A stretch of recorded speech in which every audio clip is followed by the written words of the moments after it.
નમસ્કાર ખેડૂત મિત્રો, હું એજે મુળિયા આપ સર્વ ખેડૂત મિત્રોનું હાર્દિક સ્વાગત કરું છું। ખેડૂત મિત્રો, ખેડૂત ખુશ તો બધા ખુશ આ વાત લઈ આપણે દર વખતે કંઈક નવી માહિતી સાથે મિત્રો મળીએ છીએ। મિત્રો, હાલના સમયગાળાની અંદર એ રીંગણીના પાકની અંદર એ ચોમાસાની અંદર ચોમાસું શરૂ થાય એટલે તરત જ જે છે એ આ ડોકામરડી દેખાય, એટલે કે ડૂંખમરડી। આ ડૂંખમરડી એટલે ખેડૂતોના માટે માથાનો દુખાવો।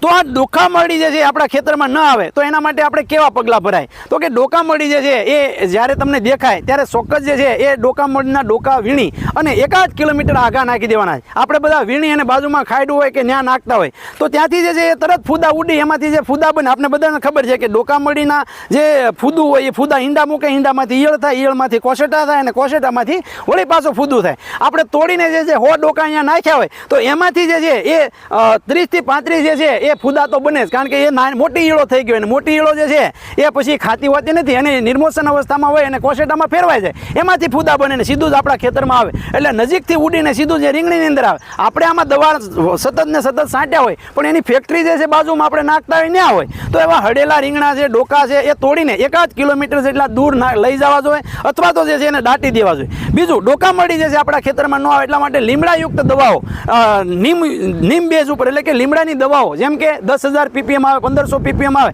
તો એનો છંટકાવ અઠવાડિયાના ગાળે 2 વખત કરવો જોઈએ। બીજું, જ્યારે રીંગણીની અંદર દવાનો છંટકાવ જ્યારે તમે કરો છો ત્યારે મોંઘા ભાવની દવાઓ છાંટો છો ત્યારે સ્ટાર વેટ કરીને જે છે એ પ્રોડક્ટ આવે છે તુલસી એગ્રીની, એનો જે છે ઉપયોગ સ્ટીકર તરીકે જો આપણે કરીએ તો દવાનો લાંબા ગાળા સુધી આપણે રિઝલ્ટ પણ આપણે એની અંદર મળશે। સાથે સાથે મિત્રો 15 દિવસે અઠવાડિયા 15 દિવસે બજારની અંદર મળતા જે કહેવાય કે જે આખી એની જીવન પ્રક્રિયા જે તોડે એવી દવાઓ જેમ કે ન્યુઆલ્યુરિન છે, એટલે કે ટૂંકમાં ન્યુઆલ્યુરિન એટલે કે ટૂંકમાં જે ઈયળનું જે છે એ આખું સક્ર જે છે તોડે છે, એવી રીતના સ્પિનોસેટ છે તો આનો જે છે એ 15 દિવસે એકાદ છંટકાવ જે છે આપણે કરીએ તો આપણે એમાંથી ખૂબ સારો ફાયદો થઈ શકે। તો મિત્રો, આ ડોકામરડી જે છે એ આપણા ખેતરમાં ન લાવવા માટે ખાસ કરીને જે છે એ આવા આગોતરા પગલાં ભરશું તો આપણે ઘણો બધો ફાયદો થશે। ખેડૂત મિત્રો, તમને વિડીયો સારો લાગે તો વિડીયોને લાઇક કરજો, શેર કરજો અને બીજા ખેડૂતો સુધી પહોંચાડવા માટે પ્રયત્ન કરજો। મિત્રો, આપ પણ રીંગણી વાવે તો ચોક્કસ અમારો હેલ્પલાઇન નંબર છે 9231 9389। આ નંબર પર ફોન કરીને વધારાની માહિતી મેળવી શકો છો। ખેડૂત મિત્રો, ખેડૂત ખુશ તો બધા ખુશ।